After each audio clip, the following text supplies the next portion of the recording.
Hi friends, మీకు పచ్చి పసుపు అల్లంతో పులుసు ఎలా పెట్టుకోవాలో తెలుసా? తెలియకపోతే ఒకసారి మా వీడియో చూసేయండి. గ్యాస్ వెలిగించి గిన్నె పెట్టుకొని ఆయిల్ వేసి పచ్చిమిర్చి ఆనియన్స్ వేసి బాగా ఫ్రై చేయాలి. తర్వాత ఒక మిక్సీ గిన్నె తీసుకొని అందులో మిరియాలు, జీలకర్ర, పచ్చి పసుపు, అల్లం, ఆనియన్స్, వెల్లుల్లి రెబ్బలు వేసి బాగా మెత్తగా పేస్ట్ లాగా రుబ్బుకోవాలి. తర్వాత ఫ్రై అయిన ఆనియన్స్లో ఈ పేస్ట్ కూడా వేసి బాగా ఫ్రై చేయాలి.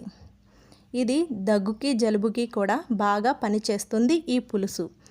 పేస్ట్ బాగా ఫ్రై అయిన తర్వాత కారం, ఉప్పు వేసుకొని బాగా ఫ్రై చేయాలి. ఫ్రై అయిన తర్వాత చింతపండు గుజ్జుని ఈ పేస్ట్లో వేసుకోవాలి. తర్వాత తగినన్ని నీళ్లు పోసుకొని పులుసు మరిగిన తర్వాత బెల్లం వేసి దించేసుకోవాలి. Thank you for watching. Please subscribe my channel. Thank you so much.